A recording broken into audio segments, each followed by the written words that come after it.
Right now on KCCI, Des Moines mayoral race. 4 candidates will face off tonight right here on KCCI. This morning we discuss the top issues of this campaign. Plus, hear how minority groups in the city plan to make sure their voices are heard. KCCI 8 News Close-Up starts right now. This is Iowa's news leader. This is KCCI 8 News Close-Up. Good morning. Thank you for joining us for a special edition of KCCI 8 News Close-Up. Tonight we will be hosting a debate that will discuss the big issues facing the largest city in the state of Iowa. 4 mayoral candidates for the city of Des Moines will take the debate stage tonight at Franklin Junior High. The Des Moines Register's Kathy Obradovich and I will moderate. So let's take a look at the candidates. Current Mayor Frank County is running for his 5th term. He was first elected in 2003. He grew up on Des Moines' west side and is a graduate of Roosevelt High School and Iowa State University. Also running for office, Joe Grandinette. Grandinette is a former teacher and coach in Des Moines. He also ran an independent campaign for Congress last year. Jack Hatch heads Hatch Development Group, which owns a number of properties around the city, and he was the Democratic nominee for governor in 2014. The 4th candidate is Chase Holm. Holm is a staff sergeant in the U.S. Army and served in Afghanistan. He also serves on the board of directors for Project Iowa. Joining us to talk about this race and the big issues facing the city of Des Moines is Austin Cannon. He covers City Hall for the Des Moines Register. Austin, thanks for being with us today. Thanks for having me. We really appreciate it. So first, let's talk about each of the candidates. Why is this race so unusual? I think it's different mainly because you have 2 candidates with, I guess, higher name recognition. Of course, you have Mayor County, who's been mayor for, I guess, 5 terms now, and then Jack Hatch, of course, ran for governor, a former state senator. He's been in the public eye for a long time, too, and continues to be a little bit with his development. Is this a heated race? Yeah, those 2 have had some disagreements, definitely. When they met with our edit board, they disagreed on property taxes and whether or not the mayor had done enough to reduce those, and maybe the bigger one has been water quality. Jack Hatch says he decided to run because of the mayor's, what he described as inaction on water quality. Of course, the mayor disagrees with that, and he says he's always been committed to it, and I guess those have been the 2 main, I guess you'd call them sticking points. Sure. Well, let's talk about the water quality issue. Why has this become so heated? Jack Hatch has not been afraid, I guess, to call out the mayor when he disagrees with him on something, and that turned out to definitely be the case on water quality, and so this, I guess, Jack Hatch says it goes back to about 2017 when he didn't think the mayor did enough to keep Des Moines Water Works from, I guess, being dismantled, as he put it, by the legislature. He's told us, and I'm sure your reporters too, that that's when he decided that new leadership was needed, and he didn't think anyone stepped up, so that's why he got into the race. The mayor, of course, has said, you know, Des Moines Water Works is an independent board, and, you know, the quality of Des Moines water has never been called into question. What are we hearing from the other 2 candidates in this race, Chase Holm and Joe Grandinette, on this issue? When they met with us, Joe Grandinette said, you know, he would, on the issue of whether or not Des Moines Water Works should regionalize, he said he kind of agreed with Hatch in saying the citizens of Des Moines, the voters, should vote to decide on whether or not it should regionalize. I think that was kind of a main takeaway from that. So it's an issue the politicians are talking about. What about citizens? Do regular citizens pay much attention to this particular topic? It's probably maybe not as top of mind as, you know, potholes, that's been mentioned quite a bit, or property taxes, but I mean, people certainly care about it, and you know, it is one of those things that might be taken for granted by a lot of folks. But I'm sure people still care about it. You maybe just don't see it as often. Sure. Housing and zoning, another hot topic. Earlier this week, the City Council approved new zoning rules for the first time in a number of years. Yeah, since the 60s. Since the 60s, that's right. Any disagreement between the candidates on this issue? One of Hatch's sticking points was this new zoning code.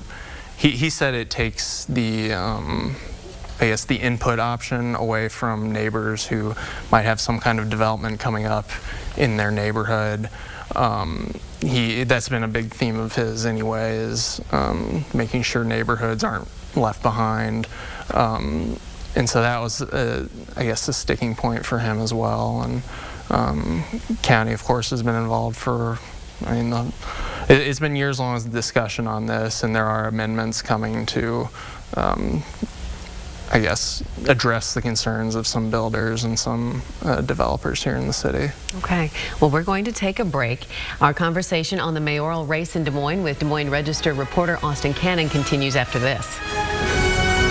With change comes opportunity.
And welcome back. We are wrapping up our conversation with Austin Cannon, the City Hall reporter for the Des Moines Register. So in 2018, a number of Des Moines residents had some significant property damage from a late night flash flooding event. Aging infrastructure like storm sewers are a concern for a lot of people. Is it a priority at City Hall as well? Yeah, they raised the stormwater rate last year to hopefully hasten some of those stormwater projects. One they've been talking a lot about recently is at the intersection of 47th Street and Holcomb in Beaverdale. That's kind of been, it's described as a 31-acre bathtub. Oh, wow. Because all the water from around the area flows down there. And so they're going to be working on building, this is just an example, but building basically large detention basins under the street to hopefully collect that water and keep those residents as dry as possible. Yeah, keep it out of their basements, out of their backyards. Let's talk poverty and homelessness in Des Moines. Polk County Supervisor Matt McCoy says homeless camps are some of the most dangerous places in the city of Des Moines. What are you hearing at City Hall about this? They're definitely the camps around the Central Iowa Shelters and Services area. You know, I haven't heard much on any kind of dangerous aspect, and I don't know if I'd want to go outright and say they are dangerous places. Right. But it comes up every so often, and several months ago, one on the east side came up because it was a camp near a school, and I believe some parents had concerns about that. Sure. Last year, Jack Hatch was part of a group that had proposed repurposing shipping containers to build some temporary housing for the homeless. Does the city see that as a solution or a problem?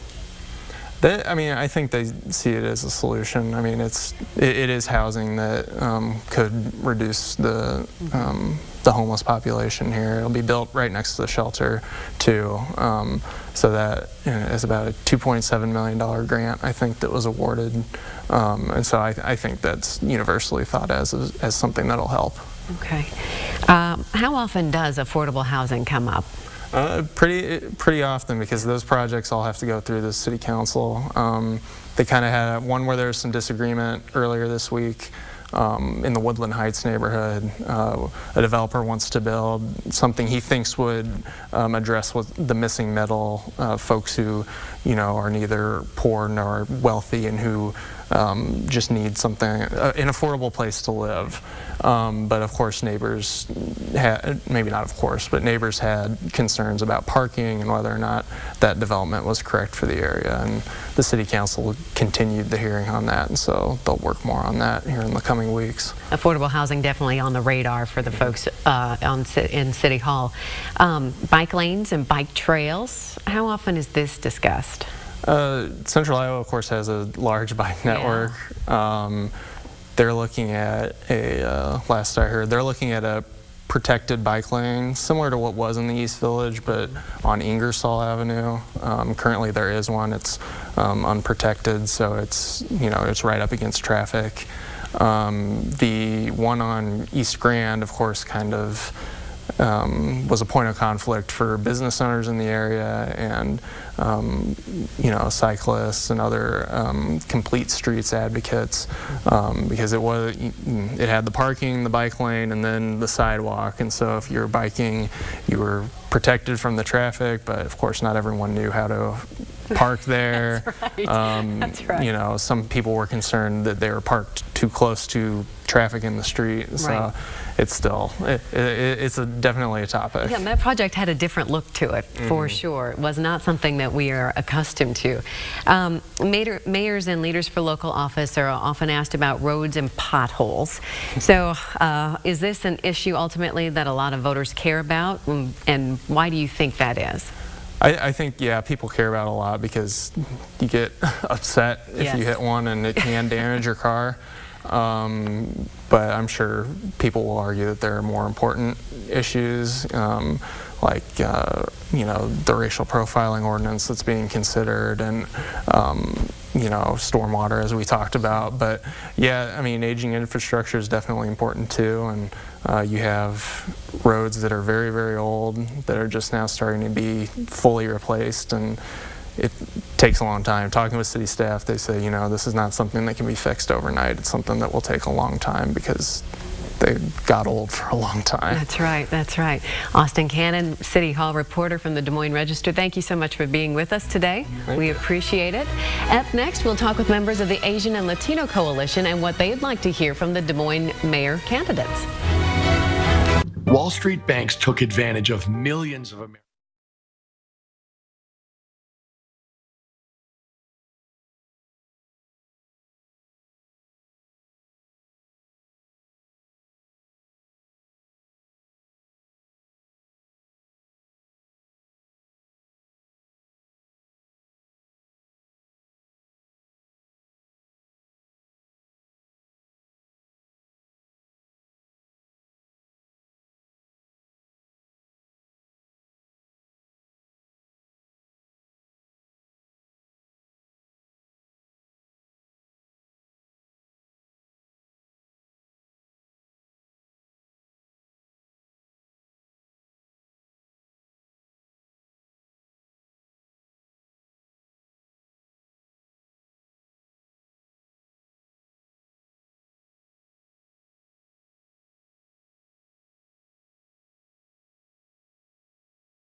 Welcome back to a special edition of KCCI 8 News Close-Up.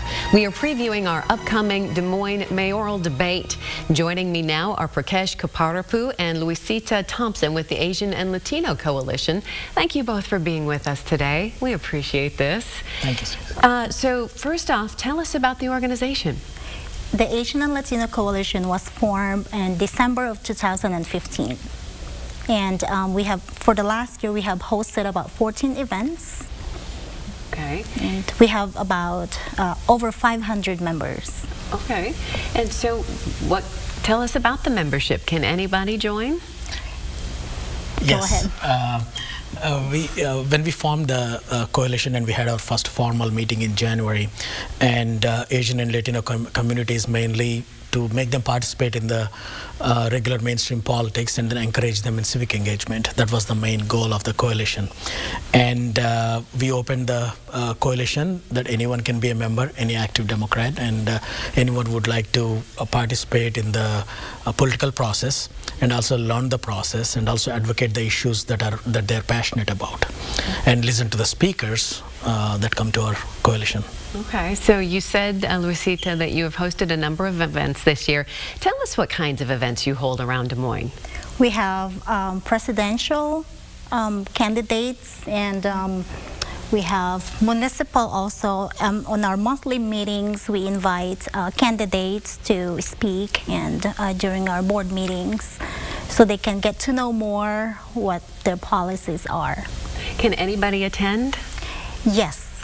Okay. Yes, and our meetings is every second Monday of every month. And where is that location? Usually we met at the Plumbers and Steam Fitters on Bell Avenue. Okay, okay.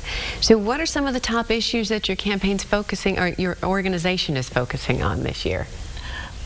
There are, when we invite candidates, be it presidential or gubernatorial or state legislatures, all the way to the school board. So we see what the level of office they are running, the candidate, when they come to speak with us. And our membership comes up with questions of whether it belongs to school board, education related issues.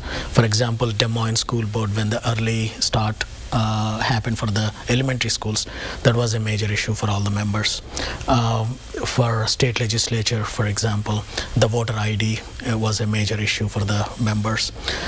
Education, healthcare, Medicaid privatization, union memberships, increasing the union membership.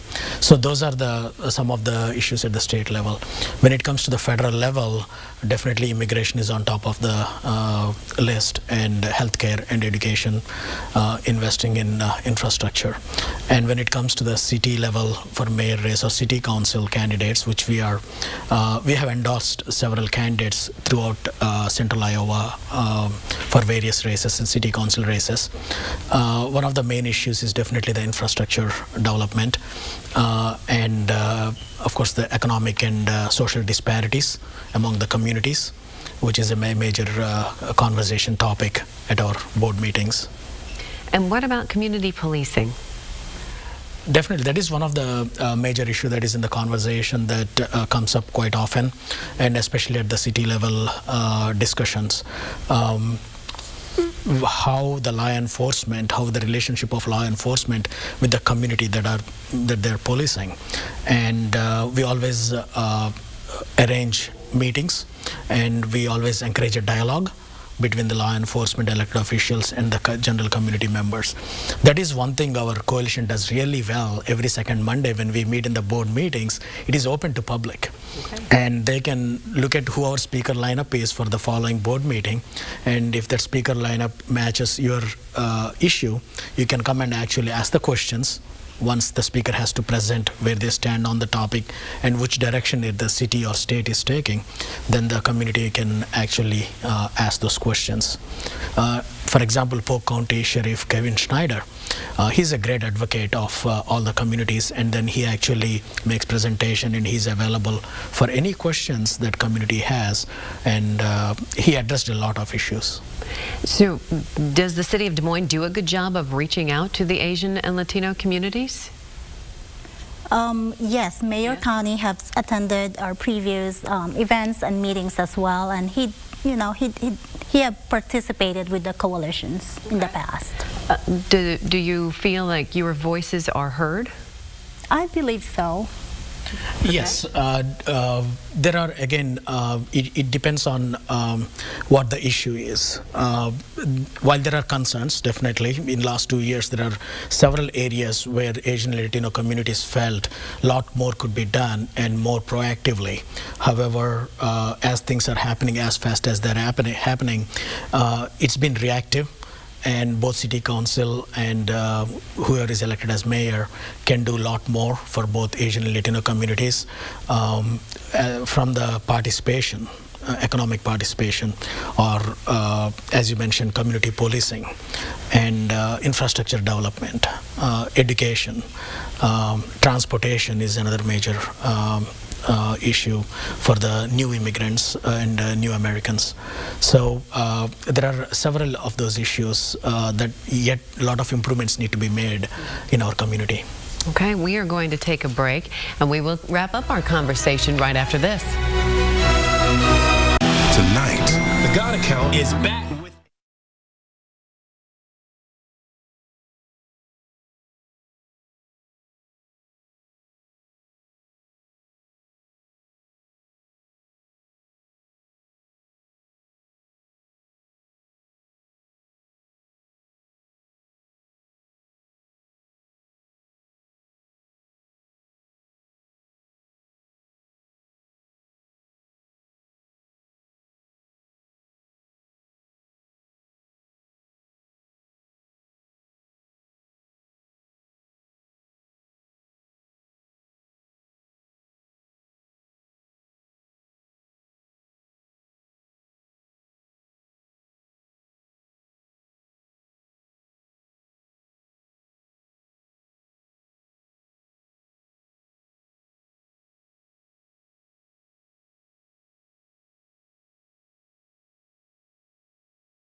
Welcome back. We are wrapping up our conversation with members of the Asian and Latino Coalition.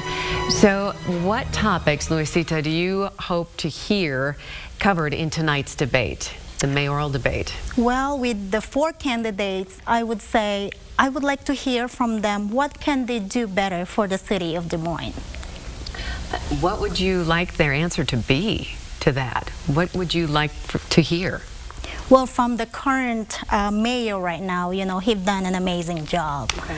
For the 3 candidates, I guess I would like to hear personally what can they do differently if they are to be elected as the new mayor.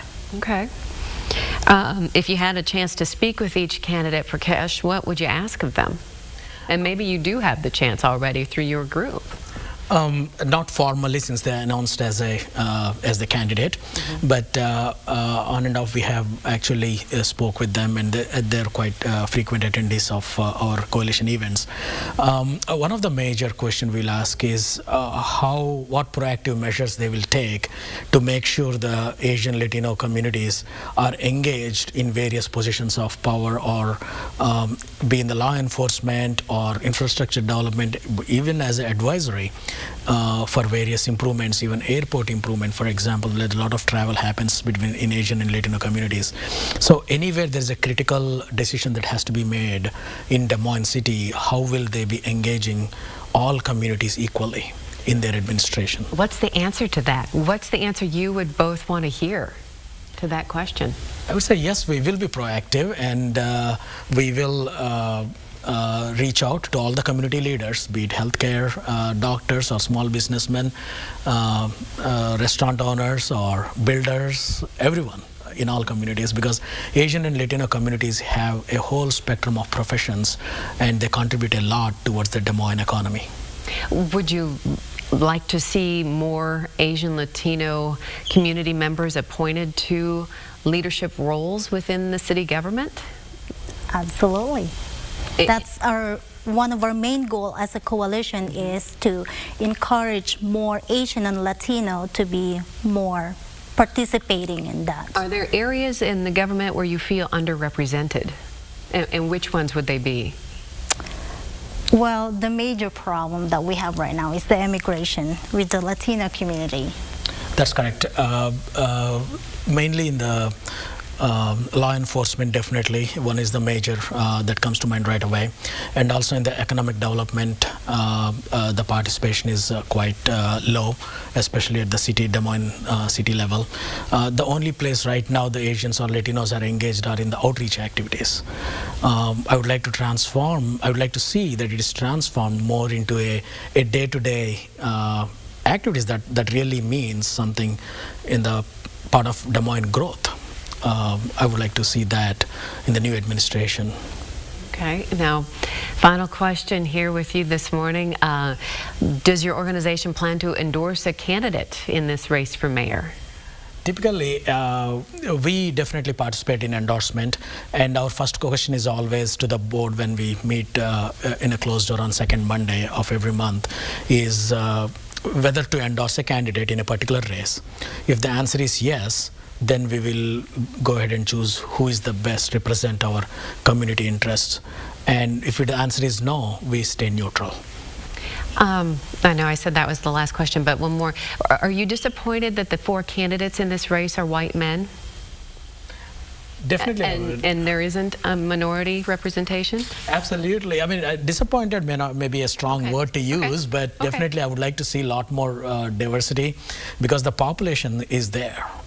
There's significant diverse population in Des Moines. Des Moines has grown a lot, and there's African American population, there is Latino American population, and Asian American population.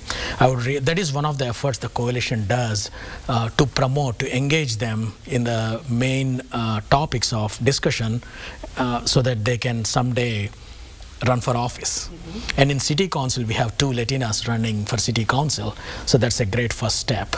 So hopefully someday we'll see a mayor. Okay. Well, Prakash and Luisita, thank you so much with the Asian and Latino Coalition. We appreciate your time and your insights today. A reminder that tonight's mayoral debate will air live right here on KCCI. It starts at 5 o'clock, right before 60 Minutes. Join the Des Moines Register's Kathy Obradovich and me as we ask the candidates some questions. And thanks for joining us. We'll see you next Sunday.